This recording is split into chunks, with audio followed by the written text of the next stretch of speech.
Royce Morales is the founder and teacher of the Perfect Life Awakening program, author, columnist, and expert on mirroring. She empowers clients with her profound process that helps neutralize self-sabotage, shift stuck patterns and negative thinking by locating the origins of limiting, subconscious programmed beliefs. Live an authentic existence. Discover your true purpose. Connect with your higher consciousness. Reset your life. Transform from triggered to empowered and attract what you truly desire and deserve by discovering what life is reflecting to you. Because it's all mirrors. Hello, welcome to my show. Thank you. Hi, Royce. Good to be back. It's good to have you back. And in just a minute, I'm going to introduce the both of you in this wonderful pre-Valentine's show about intimacy. And it's a little bit different than my other shows that I've been talking about mirrors, but it's all going to fit together because, of course, intimacy is a huge mirror for us. What is it that we're not? Why are we afraid of intimacy? Why is it so scary? Why can't we talk about sex? Oh my gosh. So we're going to really talk today about what is true intimacy and why is it some people can attain it and some people just can't? And is intimacy something that can be taught? We'll find out today from my wonderful guests. And like I said, I think intimacy is something that all of us struggle with to some degree. And I think that intimacy is not actually perhaps what we think it is. It might be something completely different. In fact, my wonderful two guests came up with a word that I think really describes it, and it really fits into the theme of my show. And they call it into me, I see. I just think that is brilliant. It's just perfect. Because, of course, to the degree that you're intimate with yourself is the degree that you can be intimate with others. It really goes hand in hand. So I have to say, based on the theme of my show, and if you've been watching my show for the last few months, I always talk about one little thing that gets in the way of our life all the time, and especially intimacy, and I call it deservingness. There's a part of us that really doesn't believe that we deserve to be intimate. We sabotage it subconsciously. We let things get in the way. We hold back. We do all kinds of things because part of us feels like, I don't deserve this. Who am I to deserve somebody to be intimate with me? So hopefully we'll get into that a little bit too. So let me introduce my wonderful guests. They have been on my show before, and I'm so thrilled to have them back. And I never can pronounce your name right. Dr. Elsbeth Meuth? Is that how? Meuth, almost. Okay, well, you'll just go by Elsbeth from now on. Just keep it simple. And Freddy Zental, they are intimacy experts. And let me tell you a little bit about them because they're amazing. They assist thousands of people, couples as well as single people, to create lasting intimacy and fulfillment in their life and in their relationships. And they're going to talk about that. They're featured on Showtime's documentary series, Sexual Healing, and the Emmy Award-winning NBC show called Starting Over. They're best-selling authors. They wrote Sexual Enlightenment, and they have another book that they're going to talk about too. And they're just amazing. And of course, well, I shouldn't say of course, but wonderfully, they're married, they're husband and wife. And I just found out they've been married a long time. How many years did you say it was, Freddie? 25 years. 25 years. That's the silver anniversary? Or is that so? Yeah. You've got us beat by a couple decades, but I think it's the silver. I know, really. I know. So let's first of all talk about, how do you define intimacy? What does that word mean to you? Tell us what that means. Well, it's something that we have forgotten because, into me, I see, we didn't actually coin that, but we use it because it makes so much sense. at the beginning when we're in the womb, we're just zygotes and we're just floating in the embryonic fluid and it's wonderful and we aren't worried about a thing, not even food, anything. Then suddenly, our brains haven't completely, developed, but we're born, and then life happens, good, bad, sad, all this. And then we get to a point in our life that we've really forgotten about that stillness. It comes over us every now and then. Maybe romantically we fall in love, or we're on vacation, or a moment we have something happens and we become aware of just being. So the practices that we teach are really reminding people of what they've forgotten in terms of this stillness that's always available to us just beneath the story mind, the old experiences, the beliefs, and all of that. How interesting. I never would have thought that intimacy would be reminiscent of being in the womb. That's fascinating. The stillness of being in the womb. Stillness. The stillness, And yes. actually, that's great that you bring that up, Royce. This is the most connected place we can be in as an embryo and, budding baby with another human being. That's the closest we ever get in terms of oneness, That's true. and that sense of intimate connection, intimately connected, which is, of course, part that still plays, because when I feel intimately connected, I am fulfilled. There's nothing else I'm looking for, and we really desire these moments, and how we try to get them is that we look for them outside. Right. So we hold intimacy a lot like there needs to be another who loves me, or who I love, or who I'm attracted to. And all of that, of course, can embellish it, but it's not the source. The source of intimacy lives within oneself. So, for example, when I'm angry with Freddie, he did something I didn't like, or I didn't get something I wanted, or he didn't do it the way I wanted. So I become self righteous. I may make him wrong. And of course, I'm right. That is a time when I'm not intimately connected with myself. And then I don't feel like that's the last moment I would want to connect intimately with him. The access to connecting intimately from heart to heart with Freddie is connecting to my own heart and come into my intimate self. And we are not even talking about sexual intimacy. That is another level, then. It all starts with heart intimacy, because the heart is the connector. Sex is not a connector. It's a pleasure and lust connector, which is great. But intimacy, true intimacy, is not available. I believe it leads us to that place. The physical sexual act, made really developed, to procreate, keep us existing. And yet in those moments of orgasm, we are connected, emotionally, energetically, spiritually. We are one. We are just with the beginnings of the universe. And what we're doing really is similar to what your language is in terms of like mirrors. It's like I'm mirroring the outside world from who I'm being inside. Yeah. So if I feel like it's a horrible day, that's how the world appears to me. Yes.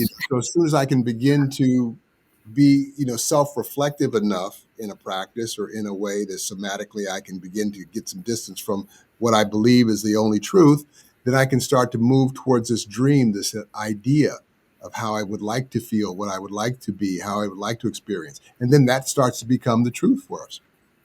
Yeah, and then it becomes essential that in your introduction you spoke about, can we teach intimacy, which means then we could learn about intimacy, is that none of us got taught or guided in the distinctions and practices of cultivating intimacy with oneself and then with a partner.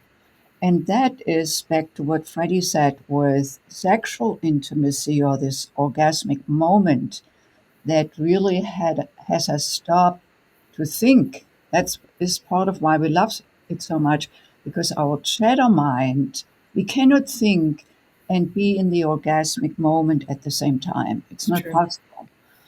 And so that is like really a relief, for 2 seconds or So, so, let me just finish here, darling. So we want to look at how can we create intimacy that lasts, like that I can regenerate. For that, I need to know what are the distinctions or principles and what are the practices for that. And this is what we have developed here in TantraNova, because we found people have no guidance, including myself when I started out, and that can be actually taught. Yes, of course, then it needs to be practiced by the individual and by the couple. yeah, what I say is not so much we're teaching you anything new, we're reminding you of what you've forgotten. Because as I mentioned earlier, in terms of the womb, and that experience is always available to us. That's like the innate beginning. And so what we teach is how to get to that and remember that and experience that and cultivate that through being conscious in the sexual practice, in the practice of the working with the sexual altered state that happens when we're in that energy. We're more open, loving, vulnerable, receptive. Chemically, we're changed, more endorphins, serotonin, oxytocin, the feel-good hormones. So with specific distinctions that we teach, one can get more connected to that aspect of our belief system, that aspect of what may be there, continuing the practice of creating what we're getting to then move towards what we most deeply desire. I have about 1,000 questions right now. So how do you teach it? What is the protocol? What do you do to get somebody to that place, or to get a couple to that place? Yeah. Especially if they have a hard time communicating that. Yeah. So in our culture, how we try to resolve conflict is through talking, if we have the capacity even to talk. Yeah. Often it's distancing because it's this fight or flight or freeze, and then we are just stuck in that state within and then in relationship. So, in talking is guided by the conscious mind. Mostly what goes on when we have differences is not so much in the conscious mind. Yes. We have some reasons, but underneath the reasons are feelings, are perhaps old stories, past hurts from the relationship or past relationships or when we grew up, So we cannot access through the rational mind. The rational mind is not conducive to connecting. That's Just for as sure. I said, sex is not conducive to connecting on a level where we actually can find to each other. So we want to learn, when we teach it, we guide couples and singles when they come into connecting with their heart. Because the heart is the feeling part, it's the magnetic dimension of our being. And when my heart vibrates in love and joy and gratitude, I feel good. However, when my heart is afflicted with hate, with anger, with jealousy, that is not a good place from which I can invite my beloved to, look at something that we may want to work on or change, or a request I may have. So in the learning, we distinguish 3 dimensions. One dimension is the physical sexual dimension.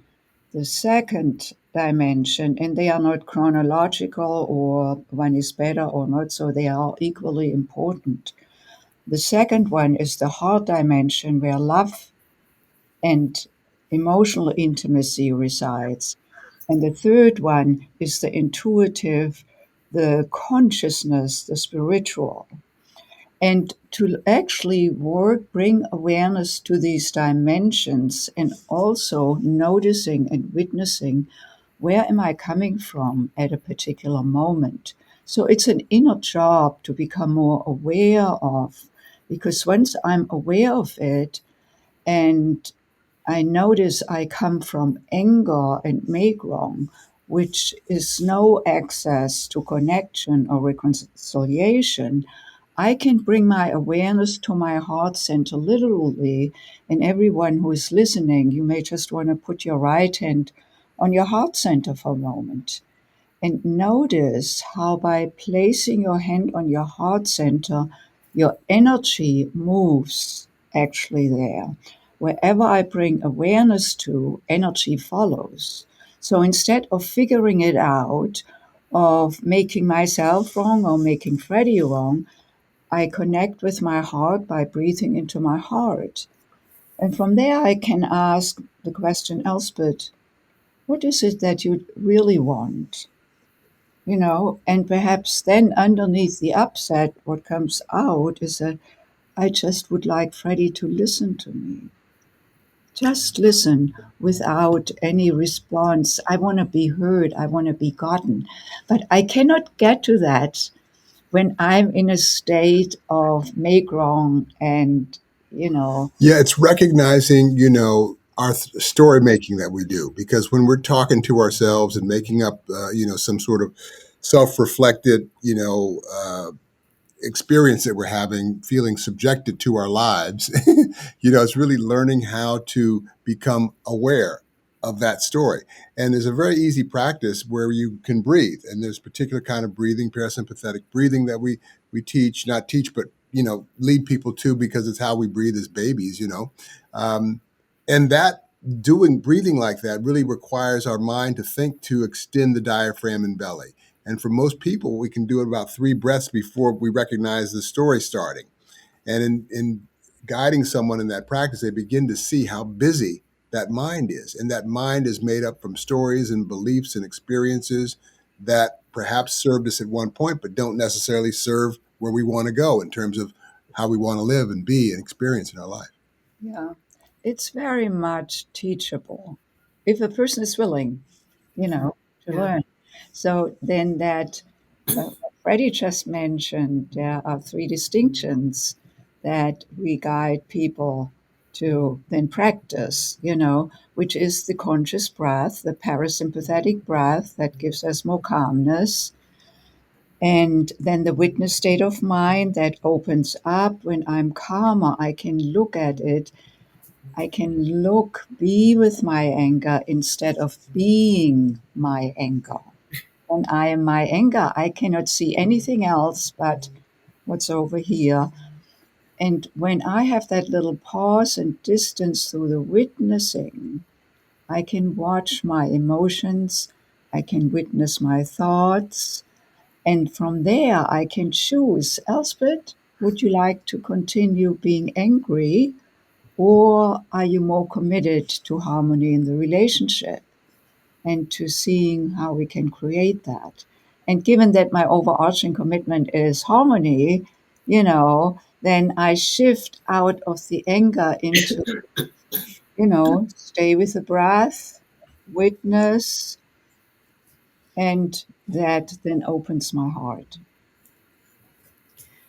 So, excuse me, one of the things that I talk about on my show, that's why it's called It's All Mirrors, is that when somebody is in that state of anger or whatever it is, there's a mirror to look at.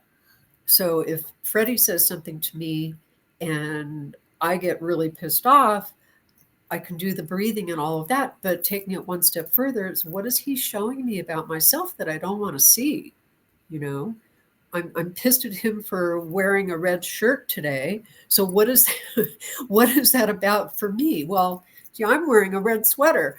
Wow, there's a mirror there. I mean, I'm being silly, but there's something to see about myself from those buttons and those triggers. Do you guys talk about that at all? No, absolutely. So in a workshop, someone would go through a variety of processes, active and passive processes, and discovery work. They can then see the why of something and get the line. And then we work with them with the somatic practices. So now they're putting together the witness state of mind, the story that they believe, the effects they've been getting, aligned with their intention of what they came to the workshop to create. And so in the somatic practice, they're starting to get some stillness and some witness state of mind where they're seeing energy in their body, they're seeing story that they believe, and now they're beginning to get some distance from that into now create how they want to feel. And so then we move them into maybe not the first workshops, but the second group of workshops, they would go through the learning the sexual meditation practices. Yeah. Which is a whole nother level of getting to and being in an altered state to get to the what is it I want to move towards creating more of in my life, to get some distance from the old story and belief. Yeah, so we used emotional energy, and then on the advanced level work, we include sexual aroused energy. That given that sexual energy is so primal, it's non-reflective, non-reflected, to bring awareness to it, just as I bring awareness to my anger, instead of being my anger, I witness my anger. In the same way, we can do this with that impulse of sexual energy. Anger and sexual energy or arousal are impulses. They are built into our nervous system, and when they, kick in, and we are like animals there. It's our, heritage. However, what we as human beings, how we distinguish ourselves from animals is that we are aware that we are aware. Animals also have consciousness. However, they don't have the consciousness of being aware of being aware. And that is where we as humans have access and can become that witness of ourselves. And I just want to build a little bit on giving an example to what Freddie laid out here. So this past weekend, I led a 3-day retreat for women, which is called Awaken to Your Feminine Essence. And essence is all about a texture, a feeling, a sense. It's not a thing. The feminine is essence, it's the beingness. The masculine is the doingness. And of course, all of us have this within us as well as it shows up in relationship. So the theme, back to what you opened up here, Royce, around what can I see about myself in what is being offered to me through the other, that first may really hit a sore spot, where I may not want to look. But that question of what can I see here is actually a very high level question. Yeah, it is. So requires quite a bit of willingness to have gone there, to even be open in the moment of heat, to, drop into that. So, and in this workshop retreat, a recurrent theme was that the discomfort, particularly around love and intimacy, that the discomfort, the disconnect within, is caused by circumstances or a person in the external world, totally missing that, as we said earlier, intimacy emanates from within. And it was a huge opening for most of the women that when they shifted in their perspective, and shifting perspective in our work really happens through experiential practice that recalibrates the nervous system. And then the women tuned with their self where they could feel the inner love, which often has to do with clearing, old burdens, pains, emotional pains, physical pains, and so forth, that they can actually connect and be connected with themselves, where they can see then, wait a minute, it's not that person who caused me the pain. The pain was caused within. Not saying this other person or the environment did something. Right. Yeah? And that doesn't mean we endorse necessarily what they did. But the pain is felt over here. Physical pain, emotional pain, mental pain is felt over here. That's the only place because that's my nervous system. So if this lives over here and I feel this way, I have agency to shift how I feel. Again, it's a high level practice that we guide women and men and couples Yeah, for the towards. man, it's a little different, but I can go into that. But Royce, what do you think about all this? I think it's great. It's wonderful. Yeah. And I keep thinking we are all in these human bodies. We all have the same physical needs, the basic physical needs, sex being one of them. Um, why is it so hard for us to just say what we want sexually or to express ourselves sexually? I mean, why do we need to create pornography to give us an excuse for that? Or, you know what I'm saying? It's like Yeah, it's no, yeah, such absolutely. a natural thing. The sex piece is so built in. It's like food and water, right? Yeah, And without it, we wouldn't be here.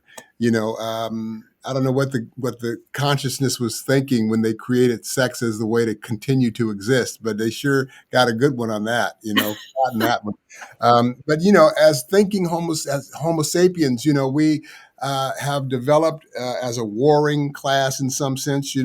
Machiavellian, taking this and owning that, and all of that.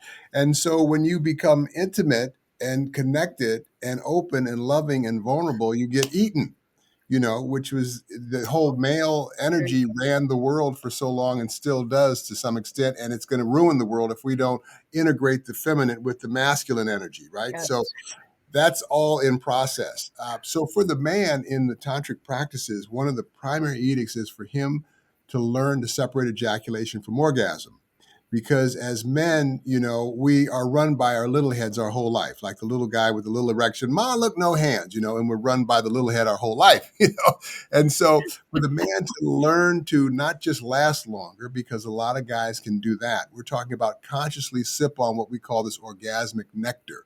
And that requires consciousness of energy and move and awareness of breath and muscle awareness and so on. And once a man starts to do that, yeah, it will affect his lovemaking in terms of going as long or as short as he wants.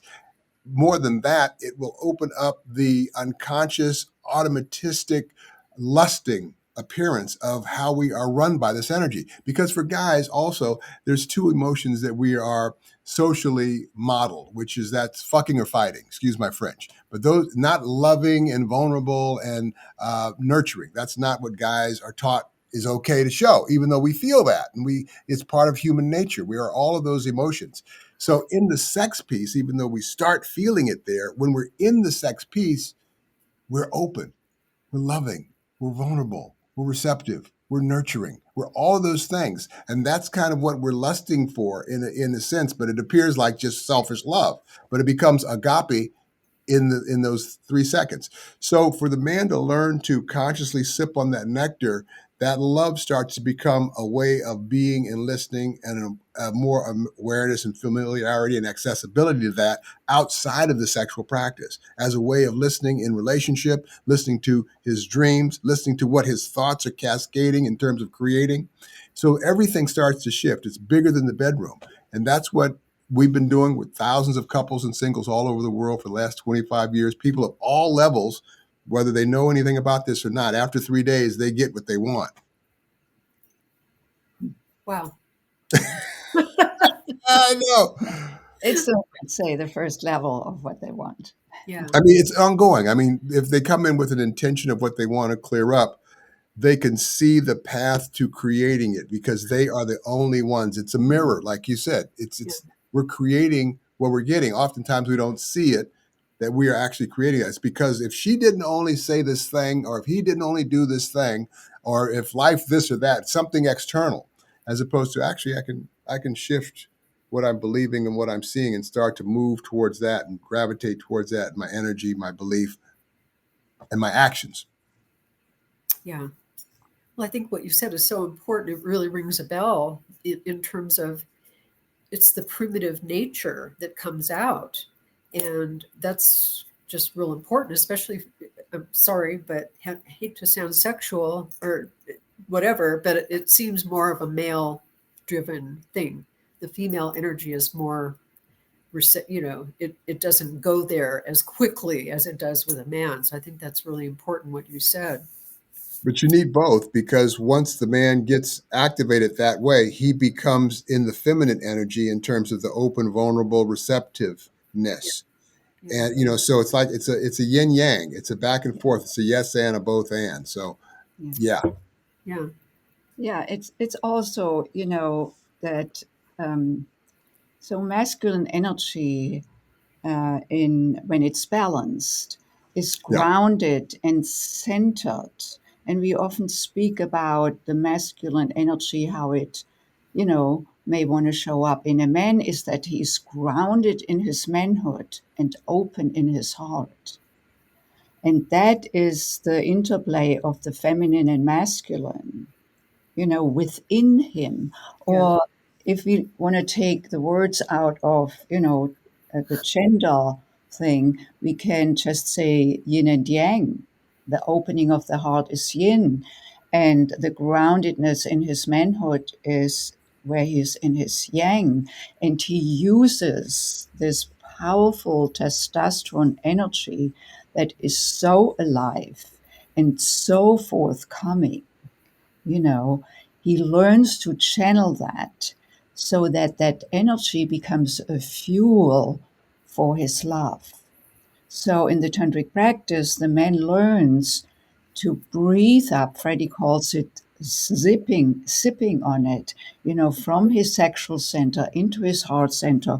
So it goes up. You cannot see this, what my hand does here, from his Bringing it sexual up to center. the heart. Yeah. Now, when his heart opens, guess what opens for me is my heart. So most women, when they want to connect, they start feeling it in their heart center. She can trust again. When most men want to connect, they start feeling it in their sexual center. Now, what I'm saying here is not just so for men and women in heterosexual relationships. It's the same in same-sex relationships, bisexual relationships, transgender relationships, because unless there is a polarity in relationship, there is no magnetism. So we need to, it's like the North and the South Pole. If one would fall off, the whole globe would fall off, So the yin yang, feminine and masculine, are polarities. So we want to cultivate further the awareness of our inner polarity, while we then also learn how to balance the polarity between us, which means at moments for me to really drop into my feminine instead of being the bossy kind, making it happen, Which is out of balance, even though that can serve you. But to be out of balance one way or the other is a disservice. Yeah, it's not like I'm glad I have these masculine or yang skills. I cultivated them for most of my life because I wanted to become a successful businesswoman, and to compete in the marketplace, we need these yang skills. Yeah. However, many of us women have forgotten about our feminine. And then the man cannot be in his masculine. If we are both in the masculine, we are like this. If we are both wimpy and out of balance feminine, we are all over the place, So we want this, the masculine and the feminine. Masculine is linear, feminine is circular. Awareness. They complement each other very well. Now, that doesn't mean that I'm always in my feminine and Freddy is always in his masculine. We may actually shift the dynamic, wouldn't you say? I would say to be aware of when the shift happens and to not feel stuck in any of it, but to choose and really see the dynamic of what's shifting and what's happening and what it is you want to create. Because a lot of guys, out of unconsciousness who want to get along with the woman wind up usurping their own authority as a stringent individual and not doing it all or asking it all for what they want. Because when they do, they get the opposition from her.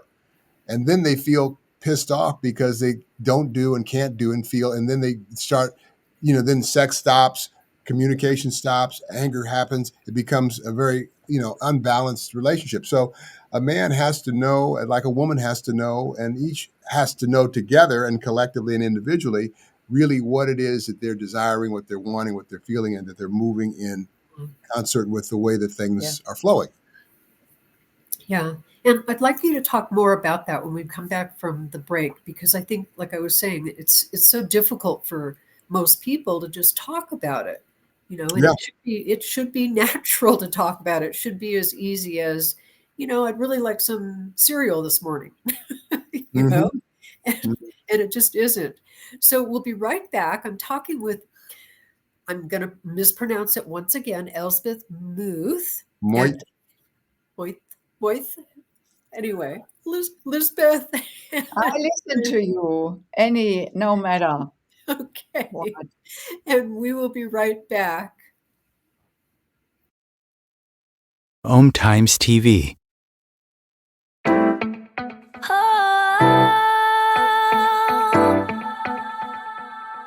Do you want to break free from old patterns and limiting beliefs that subconsciously sabotage your life? What are your triggers, and what really is beneath them? Are you seeking answers to life's big questions, intrigued by the possibility of self-discovery that goes deep? Looking for tools to help you break free from hidden sources of feeling stuck, confused, and unworthy? Perfect Life Awakening takes you on an epic inner adventure that shifts your perception of yourself, others, and life permanently. Identify and overcome the origins of subconscious triggers and limiting beliefs holding you back. That's how you transform your mindset from the roots. That's how you liberate your spirit, awaken your intuition, and discover your true purpose. Dive deep into the mysteries held within. Embark on a life-altering journey of self-discovery. Be a trailblazer within your own life. Go from triggered to empowered, because you deserve a perfect life awakening.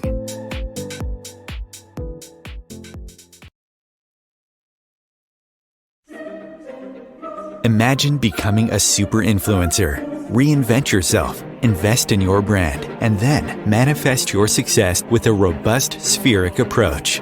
Om Times Media and Broadcasting offers a unique and multifaceted way to become the spiritual and conscious influencer you deserve to be by putting your message across our powerful platform with its proven record of integrity and excellence. Through our produced shows, Om Times offers the opportunity to become a social media TV personality, a radio show host, an Om Times magazine columnist, and a syndicated podcaster, all in one shot. By live streaming your show on Om Times TV and broadcasting it across the extensive Om Times radio and TV networks, you become more than a host. You become an ambassador and a force for positive change. Om Times. Open yourself to the possibilities. If I could be you, and you could be me for just 1 hour. If we could find a way to get inside each other's minds. Walk a mile in my shoes. Walk a mile in my shoes. Well, before you abuse, criticize, and accuse. Walk a mile in my shoes.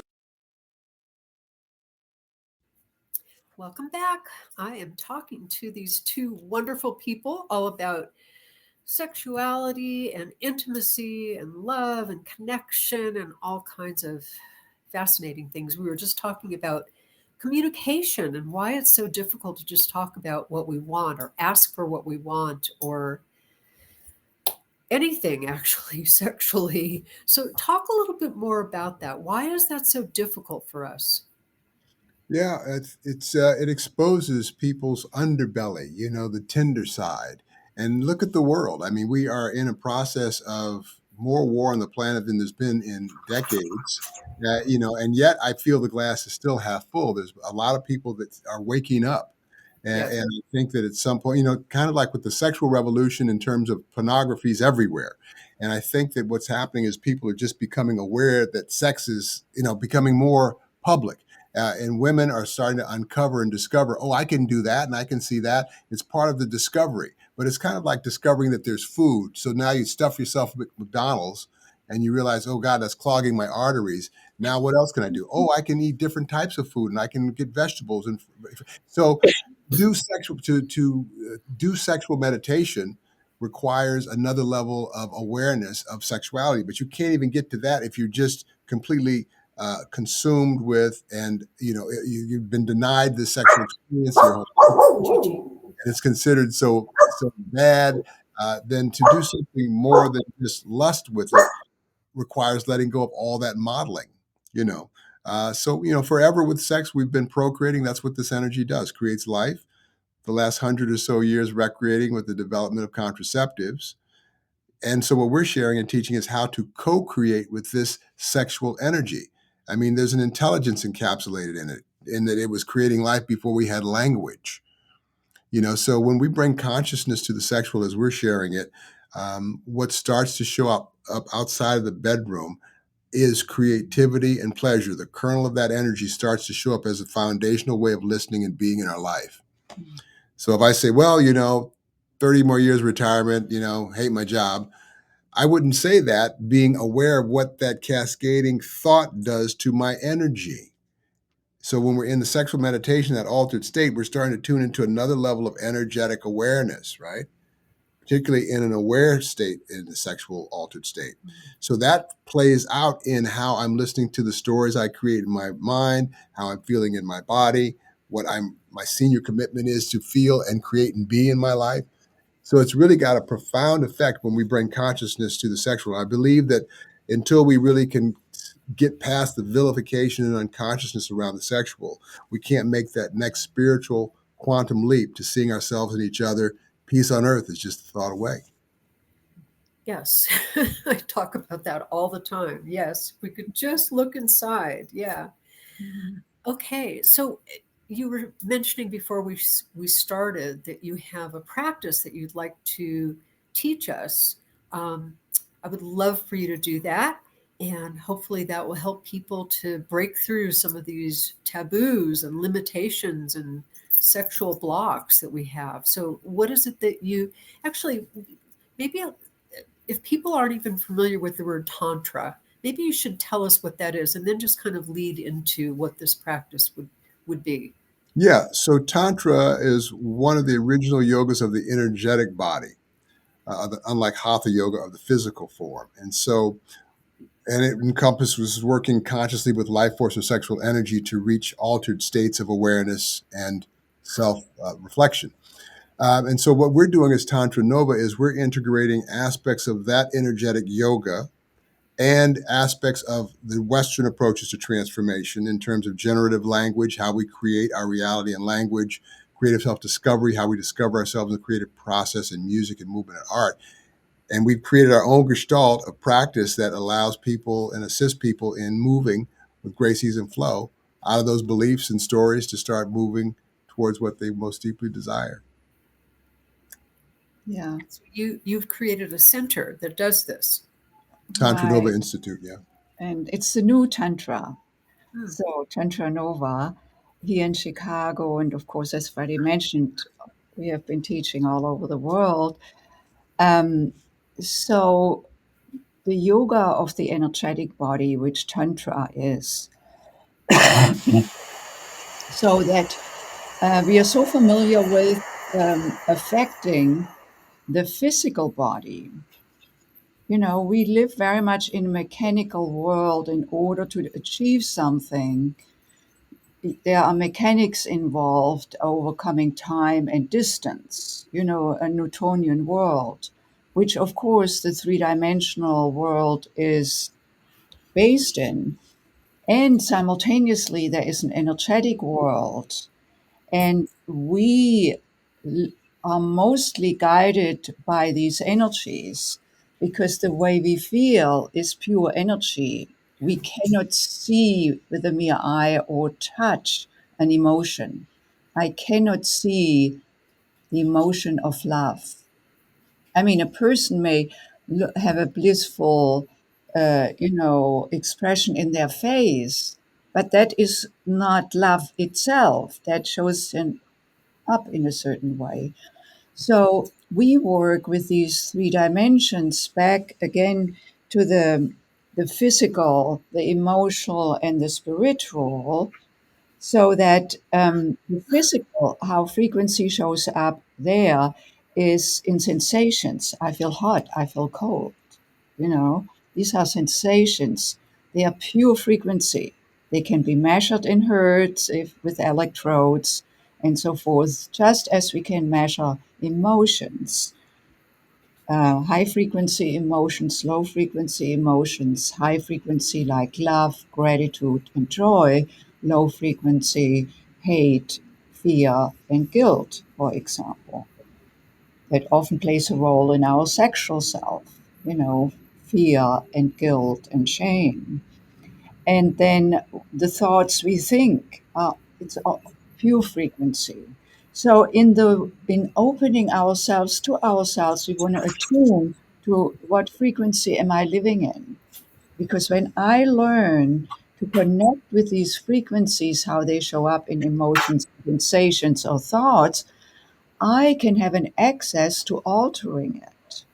And then, of course, through practice, because the nervous system alters through practice. It takes time to practice. So I just want to show this flow of energy with this energy ball. So I put it up here. So there are two metal pieces. When I place one finger on one metal piece and the other finger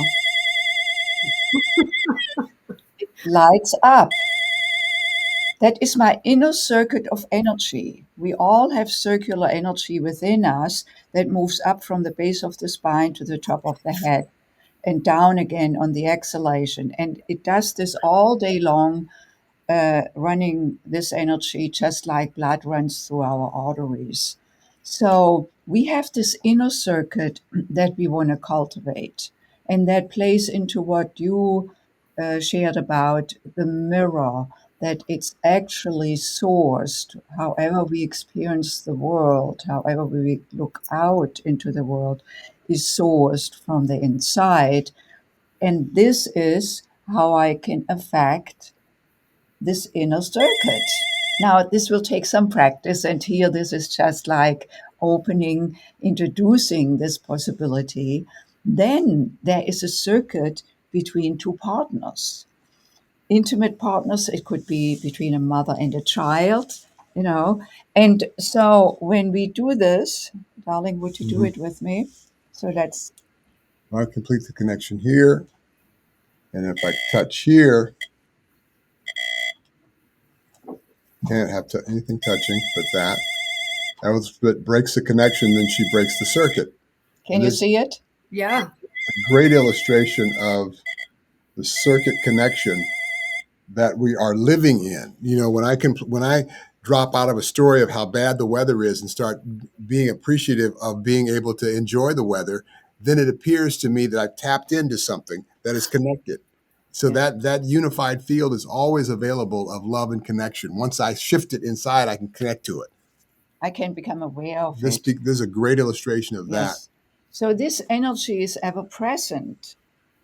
And we want to bring awareness to it because then we can move with it. So in that connection, like the ball that we just did, there's a practice for two beloveds. Again, it can be done with a friend, can be done with a child. So do you want to lead it? Right. So we place our left hand on each other's heart center, and we gaze into each other's left eye, both eyes into each other's left eye. We synchronize our breath together and out together, gazing into each other's left eye, letting thoughts and stories go. The next inhalation, visualize receiving energy from the hand at your heart into your heart from the other. On the exhalation, visualize sending energy into their heart from the hand on their heart. Receiving on the inhalation, Sending on the exhalation. And you just commit to that energetic cycle. And the next time when you send love from your heart into your beloved's heart. And when you breathe in, receive love from their heart through their hand in your heart.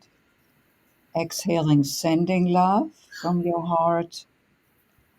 Inhaling, receiving love from your beloved's heart in your heart. Now we have the circuit again. And our energy is now heart to heart. So we are no longer in our head. What is he thinking? And I need to get off. No, we are connecting here.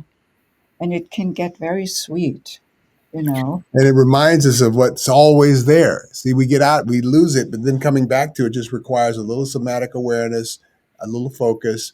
And when we're sending and receiving, what we do, instead of like waiting to feel something, you use your mind's focused attention on a location and sensation and intention to move it with in direction of your breath that you're wanting to do. And then it becomes very palpable, very physical, very somatic. So, but what, okay, so you're doing this with your partner, but what if you notice, oh God, my head is just going, he didn't wash the dishes last night. And, That's all you do. You just notice and let it go. You don't attach, don't give it energy. Just go, oh, okay, there's my old friend. And then continue to focus with the breath. And it gets, what happens is as we become more familiar with this practice, we have longer and longer periods of just watching the story, the narrative, without the total felt sense of the narrative.